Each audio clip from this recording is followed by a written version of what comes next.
saya cungkil. Yang dari karet tuh kan, Pak? Ya, saya cungkilkan. Kemudian saya main-mainkan pakai lidi. Keluarlah kupon togel.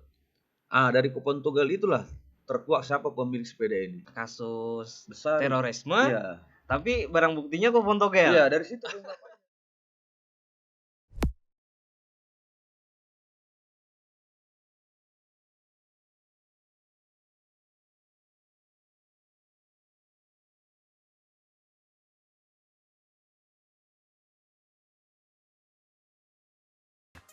Assalamualaikum warahmatullahi wabarakatuh. Waalaikumsalam. Selamat datang, kita ini ada proyek baru dari Kabar Tapin, namanya Podcast Kata. Nah, kita hari ini pengambilan video pertama dan kedatangan tamu pertama. Jadi hari ini kita kedatangan Kapolres Tapin, Bapak Ernesto Caesar. Selamat datang, Pak. Selamat datang. Selamat datang. Gimana kabarnya, Pak? Semangat luar biasa. Jadi gini, Pak. Ini Pak, sebentar. Sampai katanya ulang tahun. Oh iya. Baru ulang tahun kemarin. Iya. Baru ulang tahun yang ke-30 apa? 45. Oh, ulang 45. tahun kemerdekaan. Ulang tahun kemerdekaan. 45, berarti sudah 45. Kalau Pian ini, Bang, sudah berapa lama di Tapin atau di Kalsel? Di Kalsel berapa lama sudah, Bang? Kalau di Kalsel sih hitungannya sudah 2 tahun. Sudah 2 ya. tahun. Berarti Di dulu Polda setahun, di Tapin ini setahun. Ya 2 tahun lebih lah. Gimana, Bang, kesan-kesannya? Ya, kesan-kesannya di Kalsel ini secara umum itu baik. Di sini masyarakatnya kan tidak suka aneh-aneh. Mereka kan tidak seperti di daerah-daerah kota besar kan. Di sini kondusif lah daerahnya. Masyarakatnya juga tenang. Dan bisa lah untuk diatur dan bisa saling bekerja sama kan. Kalau cerita komandan jadi sampai ke sini gimana, Anda? Ya itu rahasia ilahi itu. Rahasia ilahi. Komandan kan Ernesto Caesar. Ernesto Caesar ini dari Sumatera apa Sulawesi? Sulawesi Selatan. Sulawesi Selatan. Kelahiran sana, Pak? Kelahiran sana, besar di sana. Sekolah di sana. Iya. Kalau 2 tahun berarti 2020 ke sini. Iya, 2020 lah. 2020 ke sini. 2020 ya. Bulan 10. Tugas pertama di mana, Bang? Iya, jadi saya tugas pertama itu di Medan. Di Medan 2001 lah di Medan tugas. Kemudian 2007 sekolah, kemudian masuk Jawa Timur 2008. 2008, kemudian sekolah lagi 2020, masuk Sespim, kemudian akhirnya dapat di Polda Kalsel. Iya, panjang perjalanan hidup kita ini ya. Gak pernah bisa ngerti kan, bisa ketemu sama mas semuanya di sini. Selama komandan menjabat kan dari Jatim, dari mana tadi, dari Medan, Sumatera Utara ya. Ke Jatim, ke Kalsel, itu ada kasus yang menarik ya? Kalau saya dulu di Medan itu kan, saya lebih condong menangani kasus-kasus kekerasan jalanan, karena saya lebih condong ke kejahatan 3C itu kan. Brimob berarti komandan? Bukan Brimob, tapi memang ada di Medan itu kan istilahnya kan Kadif Japanras, menangani kasus-kasus keras, kasus pembunuhan, curanmor, itu bagian saya dulu waktu di Medan itu kan. Nah, kemudian pindah ke Jawa Timur, kemudian berubah lebih condong ke arah-arah kejahatan-kejahatan white collar crime. Kalau yang di Medan kan black collar crime kan, kalau ini ini white collar crime, kejahatan kera putih. Kalau di Medan kejahatan kera hitam. Maksudnya gitu gimana? Nah, kasus-kasus konvensional yang di Medan. Yang kayak pencurian, perampokan. Kayak gitu. Kalau di Jawa Timur lebih condong kasus-kasus yang melibatkan orang-orang yang punya pendidikan tinggi, punya keahlian-ahlian tertentu kan. Ya itu. Lebih kepada misalnya kayak penggelapan dalam jabatan gitu. Iya, kasus-kasus misalnya impor garam. Kasus-kasus pangan. Tapi bidangnya beda. Kalau korupsi saya lebih tidak ke sana, tapi lebih condong ke kasus-kasus misalnya masalah perizinan kan. Masalah-masalah Hmm. kasus-kasus impor ekspor, Hmm. kasus-kasus industri, itu yang lebih banyak kita tangani waktu di Jawa Timur. Memang banyak juga sih kasus waktu Kasat Reskrim di Sidoarjo itu banyak kasus-kasus pembunuhan juga banyak di sana. Hmm. Tuh, kalau Jawa Timur kan bedanya di Medan, Jawa Timur karena jumlah masyarakat banyak, kemudian juga aktivitas masyarakat banyak, banyak kejahatan-kejahatan di sana, terutama curanmor. Makanya waktu kita tugas di sini, curanmor itu sedikit. Kalau di Surabaya, Medan itu sehari bisa banyak, bisa 10 sehari. Iya, Oh, bisa 10 bisa sehari. 10 sehari. Berarti setahun bisa Banyak, ribuan bisa iya, dalam 1 tahun. banyak di sana. Tuh. Memang karakteristik tempat satu daerah itu berbeda dengan kejadian atau kejahatan di suatu daerah kan. Tapi kalau di Medan, Bang, kalau di Medan kan lebih eh, lebih apa namanya? Masyarakatnya lebih keras kan. Kultur di Iya, sana kan lebih keras di keras. sana. Nah, itu perkelahian pasti banyak kan. Perkalian, pembunuhan di Pasti sana banyak. banyak. Ada nggak, Bang, kasus yang memang misalnya yang pian tangani itu berat, memerlukan energi, memerlukan waktu. Ada nggak, Bang? Ya kasus besar yang saya tangani di sana kan kasus bom Medan, Bom bom Medan. wali kota tahun 2004, 2003 atau 2004 itu ya, meledak di wali kota itu. Kemudian kita ngungkapkan banyak prosesnya, tapi dengan pelajaran yang kita dapat dulu waktu pendidikan kan bahwa setiap kejahatan itu pasti meninggalkan barang bukti. Gimana, Bang, prosesnya, Bang? Jadi waktu itu ketika bom itu diledakkan di kantor wali kota Medan, itu kan pakai sepeda ontel. Sepeda ontel, bomnya itu digantung di sepeda ontel itu kemudian meledak. Kemudian kita olah TKP dan saya yakini bahwa tadi yang saya sampaikan itu bahwa setiap tindak pidana itu kejahatan pasti meninggalkan alat bukti kan. Nah, jadi malamnya di kantor saya barang buktinya itu sepeda itu pas kebetulan diambil dari lapor ke ruangan saya perhatikan, kemudian saya cungkil itu ujung stangnya kan, kan ada tutupnya Ya, biasa ya, sepeda ada, itu, ada. stangnya saya Yang dari cungkil, karet tuh kan, Bang? ya saya Nah. cungkilkan, kemudian saya main-mainkan pakai lidi, Ah. keluarlah kupon togel. Dari kupon togel itulah terkuak siapa pemilik sepeda ini. Karena di Medan dulu kan terkenal ada judi banyak kan. Jadi dari kupon togel itu ada kelihatan nomor agennya. Agennya ini nomornya sekian. Berarti dia tempat tulisnya itu daerah sini. Daerah Sunggal waktu itu kan. Akhirnya sepeda itu dibawa ke sana, diperlihatkan sama yang jual togel waktu itu. Menyampaikan yang sering ini pakai sepeda ini datang ini untuk pasang togel, rumahnya di sana. Akhirnya dari situlah pas sampai di rumah di sana keluar anaknya terus ngomong, ini sepedanya orang papa saya. Langsung kita geledah tempatnya dan ditemukanlah barang buktinya kan. Dari situlah pengungkapan yang luar biasa, tidak gunakan IT tapi gunakan ketelitian dan kesabaran. Sebagai orang reserse kan kebetulan saya juga kan basicnya kan reskrim. Reskrim. Jadi ilmu itu yang kita gunakan, olah TKP yang bagus, kemudian kejelihan, ketelitian, kemudian juga kan naluri. Kok bisa? Berarti barang buktinya kok togel itu, Iya, Bang. Apa namanya? Kriminal apa namanya? Kasus Besar. terorisme. Iya. Tapi barang buktinya kok togel. Iya, dari situ pengungkapannya. Kalau selama ini kan banyak pengungkapan dari IT. Tapi waktu itu kita gunakan itu dari olah TKP yang bagus dan benar kan. Makanya saya kalau ada kejadian-kejadian kasus kejahatan itu olah TKP harus pertama kali pertahankan. Karena biasanya di situ ada pasti bukti yang bicara. Cuma kita belum menemukan aja. Tunggu kesabaran kan. Jadi model-model kayak sama nggak, Bang? Kayak film-film yang di TV-TV itu. Iya, memang kayak harus kita kalau research itu kan harus kita ambil inspirasi kayak James Bond ya kan.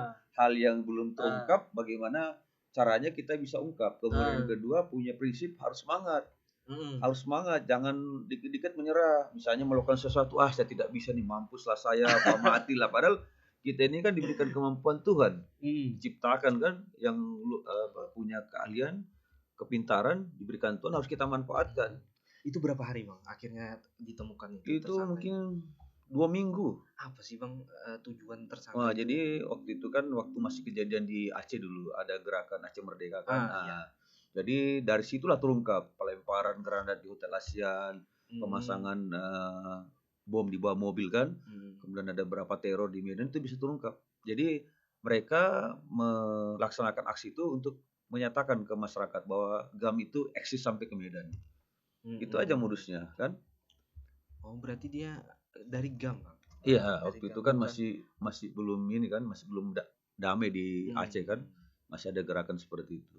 Tapi sekarang kan sudah aman, sudah tidak seperti tahun-tahun itu. Jadi kalau kasus dulu itu masih ada GAM, sampai aja GAM ini ke Medan. Medan. Iya. Kasus yang lain itu yang lucu lagi, kasus-kasus pembunuhan. Contoh Gimana itu, Bang? misalnya seorang cucu kan minta uangnya neneknya, terus neneknya nggak ngasih, dibunuh neneknya nih. Itu di Medan Medan juga. Akhirnya kita datang ke sana kan. Datang ke sana, untung karena kita ini kan sering datang ke TKP, sering juga nonton film, terus baca-baca buku-buku cerita itu kan. Anak cucunya ini langsung saya amankan. Amankan satu tempat, dapat ini satu tetes darah di kukunya. Di kukunya Iya, si cucunya cucu. nih, iya. Nah, akhirnya kita dengan bahasa teknis kita mengungkap itu, kita sampaikan darah siapa ini. Nah, baru dia bingung kan. Akhirnya singkat cerita ngaku dia kalau dia bunuh neneknya itu. Karena nggak dikasih uang jajan. Terus kita kejar, mana uangnya? Tuh, ternyata uangnya itu ditaruh di rumah neneknya itu, ditaruh dalam sepatu-sepatu. Jadi ketika dia tunjukkan ini uangnya saya simpan di sini kan, karena neneknya itu kan ada bukti-bukti di sana kalau lemarinya dibongkar segala macam. Setelah dapat pengakuan itu ada bukti-buktinya bagaimana cara dia bunuh neneknya. Akhirnya ketahuanlah bahwa memang dia pelakunya. Banyaklah kasus-kasus di Medan itu yang unik dan ada suatu kebanggaan. Makanya setiap kali saya anggota ketika kasus-kasus terjadi kasus pembunuhan itu, walaupun capek di lapangan segala macam, tapi kalau kita bisa ungkap, ada kebanggaan sendiri yang tidak mungkin kita bisa bandingkan dengan sesuatu mungkin materi apa segala macam. Jadi bagi seorang Ernesto Sizer ini kebanggaan mengungkapkan kasus ini melebihi dari kebanggaan sekedar naik pangkat misalnya. Itu sebenarnya. Itu kalau kita mengilhami ya. Orang Sersa, kenapa banyak orang Sersa itu gagal karena tidak semangat. Tidak semangat dan tidak menyadari bahwa kita ini punya kelebihan, kemampuan. Apalagi kalau kita reserse itu kan punya niat ibadah, ikhlas melakukan itu, dan setiap bentuk kejahatan itu kan kita melakukan itu. Amar ma'ruf nahi mungkar kan. Nah, itu pahalanya kan luar biasa. Kalau ini kan polisi ini lekat lah dengan kekerasan dan sebagainya. Belakangan pun juga isu polisi kan agak kurang mengenakan dan sebagainya. Nggak, ini sekedar sharing aja. Kalau abang mau cerita, abang pernah nggak bang misalnya terpaksa harus melakukan penembakan terhadap seorang pelaku kejahatan? Di Medan itu kan kerja saya dulu itu. Di Medan. Iya, di Medan karena memang tadi yang bilang itu kan Medan itu kan identik dengan kekerasan dan memang pelaku-pelaku perampokan di sana kan keras. Jadi kita juga menyesuaikan dengan karakteristik daerah kan. Dan kebetulan waktu itu kan nembak-nembak itu kan masih belum seperti sekarang ini. Belum ada viral segala macam dan juga bisa kita lihat bisa contoh kayak pembunuhan supir taksi. Pembunuhan supir taksi dan ternyata kan pelakunya anak-anak. Dan waktu kita tangkap dia bawa lari taksi itu kan, kemudian dia kabur, terpaksa kita kasih tembak peringatan dan kita juga khawatir apalagi tempat gelap kan, dia sudah berani membawa taksi daripada membahayakan jiwa kita langsung kita tembak kakinya kan.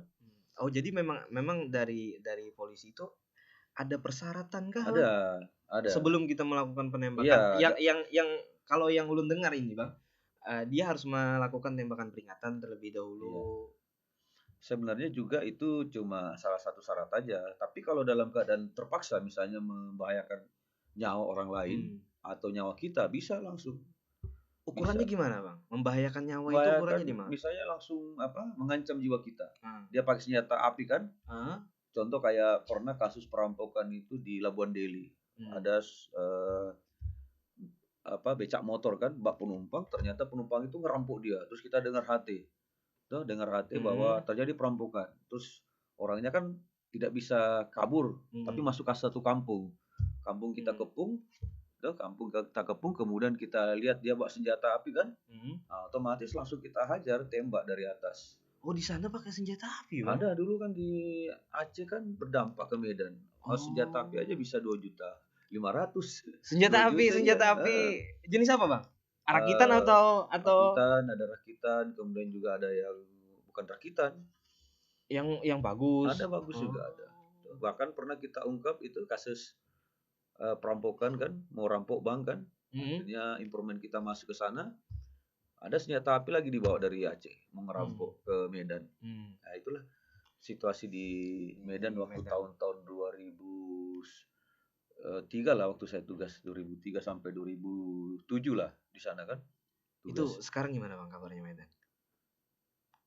Agak agak Medan lebih. ya Mas mungkin sudah ada perkembangan, Ah. sudah ada perkembangan kan. Kita lanjut, Bang. Lanjut ke berikutnya kan pindah tugas ke Jawa Timur. Nah, Nah, gimana, Bang, pengalaman? Di Jawa Timur sebagai apa, Bang? di Jawa Timur Kasat Kasat. di pelabuhan, Kasat. Kasat Pelabuhan Tanjung Perak kan, kemudian Kasat Reskrim Bersih, kemudian Kasat Reskrim Sidoarjo, terus kemudian di Polda.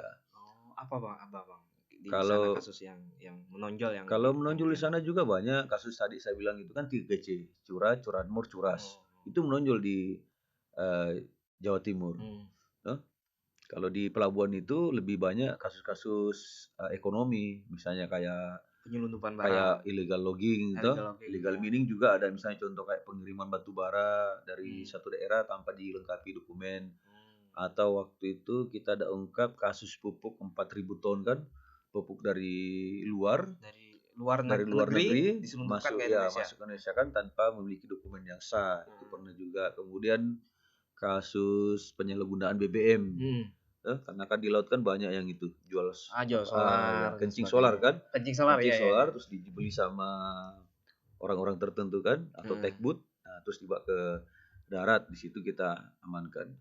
Kemudian kalau di Gresik itu mirip-mirip Gresik itu dengan Tapin karena banyak kegiatan-kegiatan haul juga.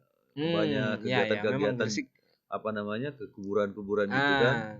Gresik terkenal juga kan. Iya, Daerahnya mirip-mirip dengan agamis. Tapin itu agamais. Ya, agamis juga daerahnya sana.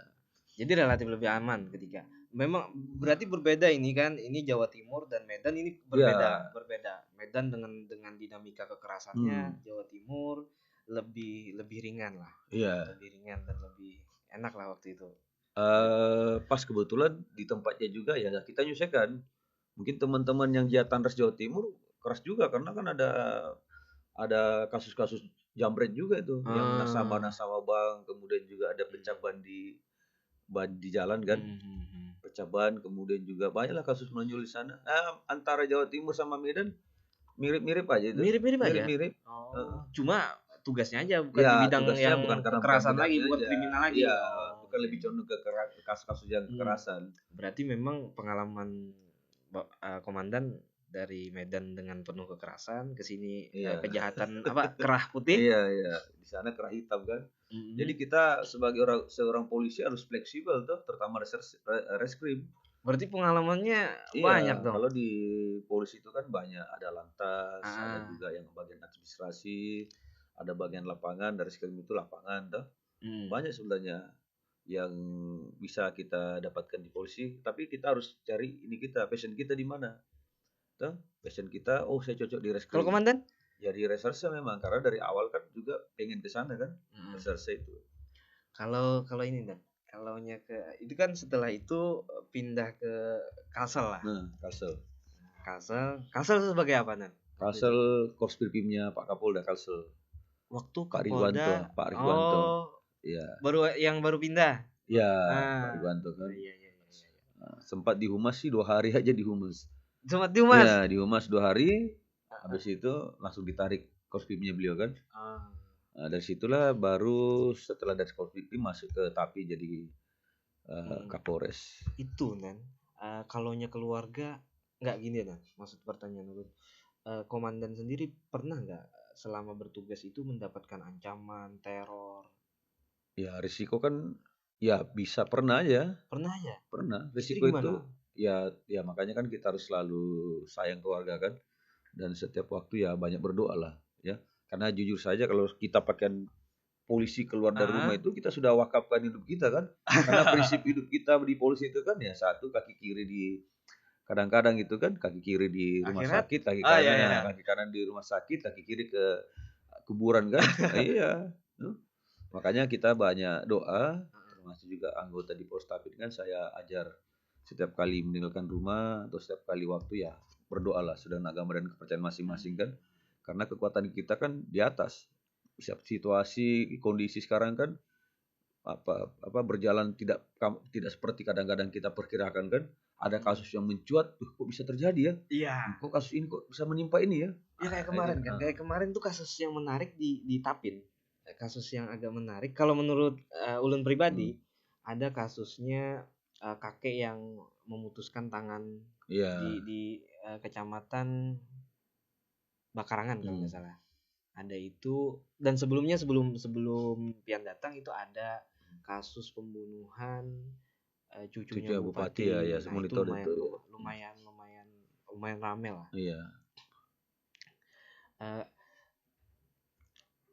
ini kasus yang seperti ini dan ini kan jadi pertanyaan kadang-kadang Hmm. bagi kita. Eh, Masyarakat biasanya menganggap itu bahwa kayak kasus pemotongan Iya. tangan itu kan, masyarakat menganggapnya dia pembelaan diri. Hmm. Nah, kalau dari sisi aparat penegak hukum itu seperti apa, Dan? Ya memang kita lihat faktanya karena pembelaan diri itu kan sudah diatur di pasal 48 49 KUHP kan. Hmm, Namanya overmat itu keadaan terpaksa.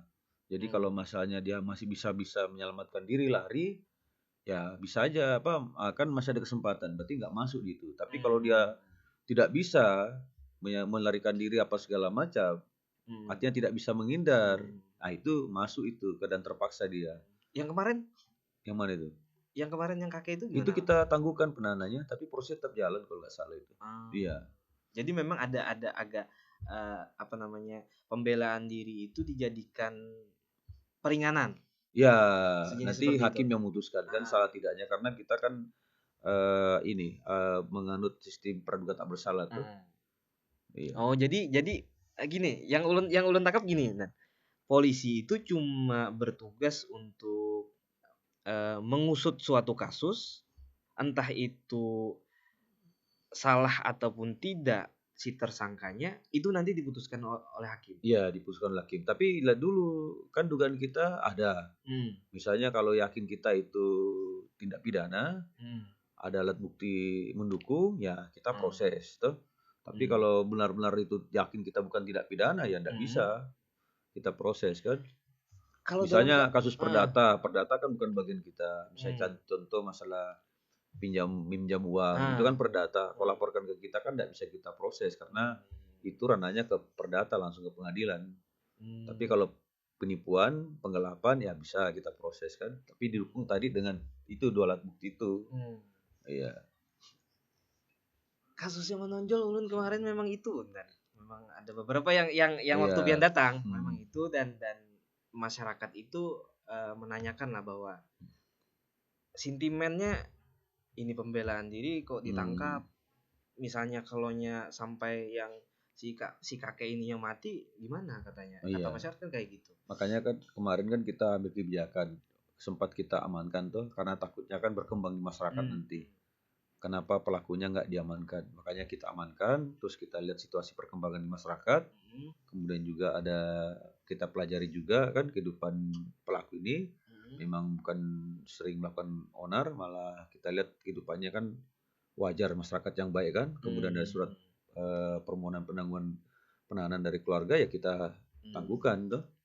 Tapi gini, dan kalaunya ada kemungkinan nggak, misalnya ada istilah kan restoratif justice kan, Hmm. itu ada kemungkinan nggak seperti kasusnya si kakek ini mendapatkan restoratif? Bisa aja. Kan sudah keluar Perkap 8 Ah, 21. Jadi kemarin juga saya tekankan Kapolsek, kalau kasus yang menonjol, terus kemudian kasus yang tidak menarik perhatian masyarakat, dan juga di situ kan sudah diatur hmm, mana-mana yang perlu untuk di RJ-kan. hmm, Contoh, laka lantas, terus kemudian meninggal dunia. hmm, Walaupun damai tetap jalan. tetap jalan. Iya, karena itu kan mengakibatkan meninggal dunia orang kan. Nah, apalagi kalau dia salah. Misalnya dia Hmm, tabrak orang jalan, terus orang itu meninggal, itu nggak bisa kita RJ-kan. Paling nanti dengan ada perdamaian segala macam mungkin kita tidak lakukan penahanan kan, tapi proses tetap jalan. Contoh kemarin juga kalau nggak salah Pak Mahfud kan ada nyinggung itu di Polresta Bogor kan, kasus pencabulan di suatu koperasi kan, pelakunya 4, ternyata di RJ-kan. Akhirnya kan suruh buka lagi kasusnya, karena apa? Menarik kasus menonjol itu, menarik perhatian masyarakat, dan tidak bisa itu diselesaikan seperti itu karena dampaknya kan luar biasa kan. Apalagi kalau di daerah kita seperti itu, kayak pencabulan ini untuk tahun 2022 saja 13 kasus pencabulan. Ditapin korbannya kebanyakan ini kan anak-anak kan. Kenapa anak-anak? Ya mungkin karena gampang dirayu. Dibujuk. Ada juga memang yang tingkat sekolahnya kan nggak tamat SMP. Itu faktor-faktor lain begitu. Banyak kan.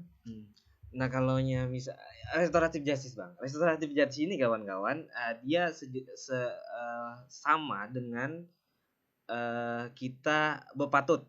Artinya ketika misalnya dua belah pihak ini sudah berdamai, nah ini bisa kita usulkan ke pihak berwenang untuk dilakukan restoratif justice. Iya, bisa contoh kayak Mas kan berantem sama kawan-kawan kan ya. Terus kemudian diproses, kemudian ada perdamaian, kemudian juga ada tokoh masyarakat menyatakan bahwa ini masyarakat kami yang masih baik toh. Kemudian juga dari keluarga menyatakan begitu, ya udah kita restoratif ya, menyelesaikan masalah di luar daripada ini pengadilan. Karena memang kayak gini Bang. Karena ini tadi apa saya bilang, karena kan kita sistem hukum kita kan harus cepat, murah dan itu jangan lama, cepat. Karena gini Bang, kalau di rutan Tapin aja itu sudah overloadnya itu sudah 300%. Ya. Dia yang harusnya cuma sekitar 100 orang, sekarang sudah 300 sekian lah.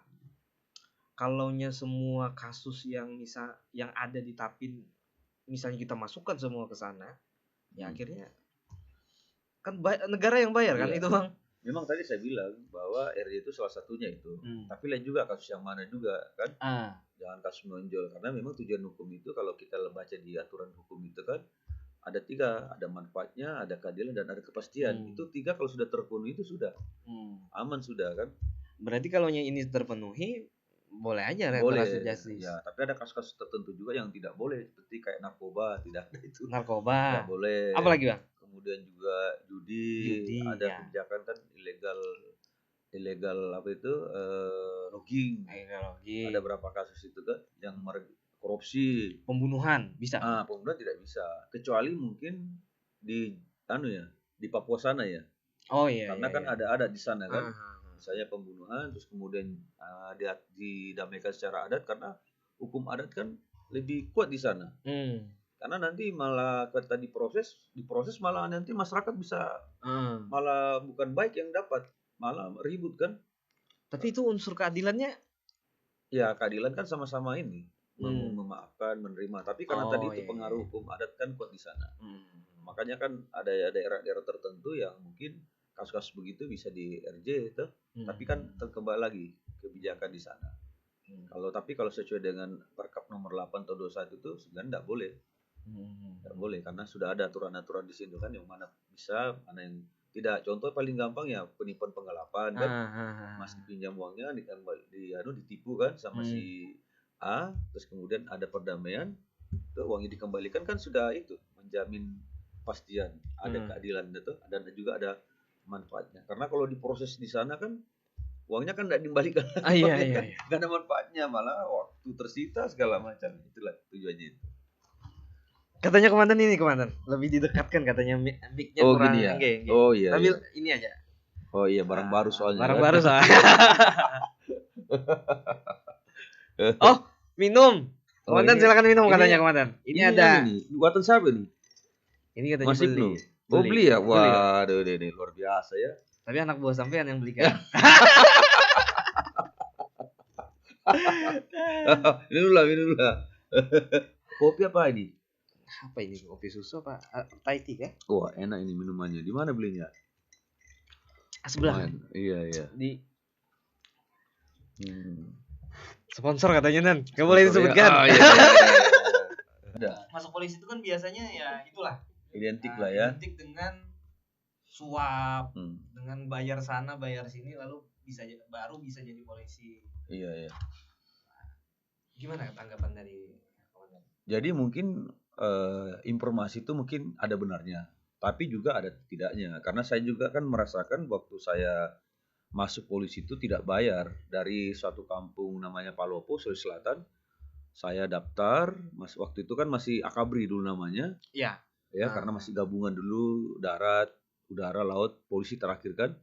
Daftar sekali gagal, terus kedua daftar lagi lulus dan pas psikologi di Magelang ketahuan, oh kamu bakatmu di polisi. Karena kan ada tesnya itu dari psikologi itu kan terungkap kan kita bisanya masuk kemana. Dan saya waktu daftar itu sampai ke Magelang nggak ada bayar saya, karena mempersiapkan diri. Bayar taksi mungkin lah. Paling angkot segala macam. Karena gini ya, prinsip kita kan begini, orang lain itu kok bisa, kenapa kita tidak bisa? Orang itu makan nasi, kenapa kita tidak bisa?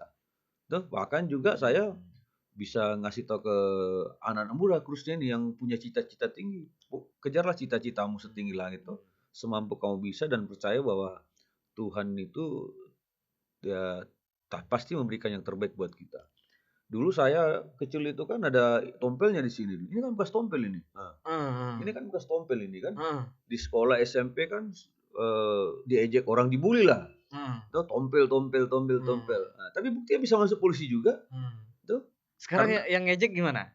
Berbalik sekarang. Tapi kan tidak boleh kita balas tuh. Iya. Tidak boleh kita balas tuh. Kejahatan harus kita balas dengan kebaikan. Tidak boleh kita balas. Saya ternyata bisa juga jadi, dan bukan bintara loh, ini perwira loh. Tesnya ketat, tapi bisa dan tidak bayar.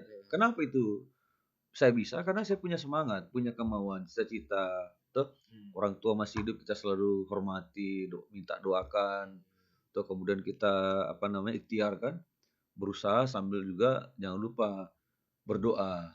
Akhirnya bisa juga jadi masuk Akabri, jadi polisi, dan akhirnya bisa jadi Kapolres. Mungkin gini Pak, ini ulun lah, sepengamatan ulun, karena gini, biasanya ada oknum yang memanfaatkan bayar segini. Iya. Padahal si yang melamar ini memang sebenarnya lulus. Iya.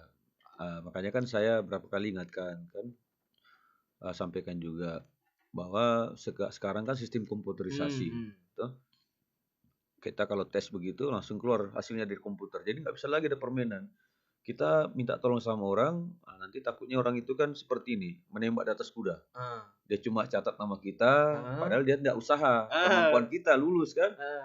Tapi karena kita sudah menghadap sama dia tidak berusaha, dia cuma tahu nama kita, akhirnya kita lulus, akhirnya itu banyak seperti itu. Ada juga sih.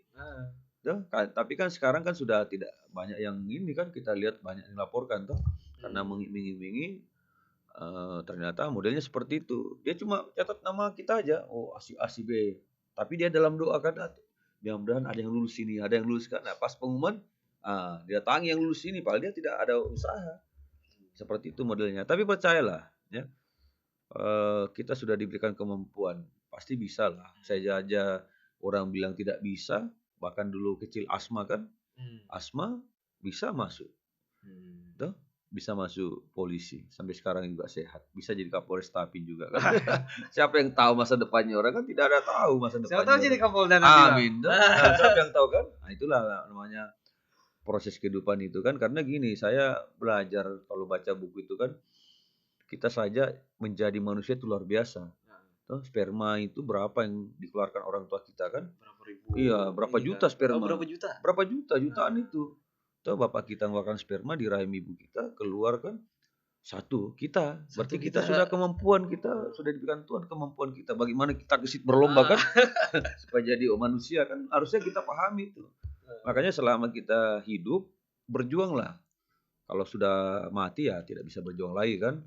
Selama kita masih hidup dan punya harapan yang kuat dan punya iman yang kuat kepada Tuhan, pasti bisa. Orang lain bisa, kenapa tidak bisa? Kecuali kalau kita sudah usaha ternyata tidak bisa, sudah ya sudah, berarti itu kan sudah nasib itu kan, sudah jalan hidup kita. Tetapi kalau kita sudah maksimal usaha, kan banyak itu. Contoh, Pak saya mau sekolah, tapi silat badannya tidak kurus, gimana mau sekolah? Tuh, dia nggak mau lari, nggak mau persiapan. Kan susah. Dulu saya di Jatim, Jawa Timur waktu sekolah Sespim saya olahraga. 2 tahun persiapan. Loh, tiap sore pulang kantor saya lari lapangan. Tuh, tiap ini saya kursus bahasa Inggris, saya kursus psikologi, saya kursus semuanya. Akhirnya pas tes siap dan ternyata dari Jawa Timur sekolah ranking 1 kan berangkat dari Jawa Timur. Tidak pakai duit lagi, berangkat. Ternyata kita punya kemampuan, tapi tolong diasah kemampuannya itu. Jangan sekarang mau instan, mau dapat cepat tapi tidak mau mengalami proses kan. Percayalah proses itu tidak akan mengkhianati hasil. Iya, saya alami itu. Mulai daftar polisi, akabri dulu, sekolah PTK, sekolah Sespim, ya dengan tadi yang latihan itu kan bisa masuk juga dengan tidak bayar. Ya itulah produk kita, ini produk-produk begitu kan. Ada kebanggaan sendiri kalau kita bisa jalani itu dengan seperti tadi itu. Tuh, ternyata kita mampu, orang bisa, ternyata kita juga bisa. Tuh. Berarti kalau orang lain bisa, kita Iya, harus prinsip bisa itu harus juga. bisa. Orang makan nasi, kenapa dia bisa? Dia makan nasi, pasti kita juga bisa kan. Tinggal Berarti kita gali aja. kita pede tapi tetap dengan usaha Iya, yang usaha. semampu kita. Iya, tapi Berusaha keras lah kita. beragas-gas. Berusaha keras. Tapi tadi itu satu juga harus hormati orang tua. Karena jujur saja kita begini kan karena orang tua kan. Terus kemudian kalaupun doa kita bawa jangan sombong, misalnya saya jadi polisi nanti mau balas dendam, pasti yakin lah tidak akan dibalas tuh, tidak direstui Tuhan itu kan. Tapi kalau kita berpikir wah biar saya jadi polisi Tuhan supaya bisa bermanfaat bagi orang banyak kan, itu pasti jawab itu. Nah, tapi kalau kita ingin yang lain negatif itu biasanya ditutup jalannya itu. Iya, iya. Oke Bang, terima kasih banyak Oke. Bang. Oke.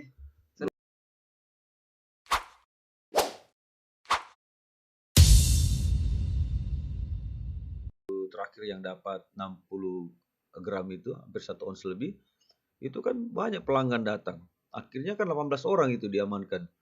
Noh, misalnya masuk dalam rumah, digerebek rumahnya, tiba-tiba datang ada orang ketuk pintu. Nah, ada apa nyari apa? Ini ada tangkap. Itu kemarin. Kita ada berapa kali terjun anggota itu kan.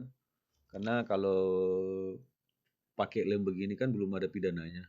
Paling kita bina kalau misalnya orang tuanya masih ada, kita panggil kan.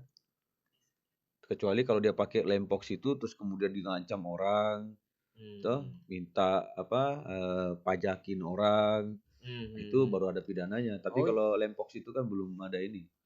Paling nanti kita kita bina aja. Tuh.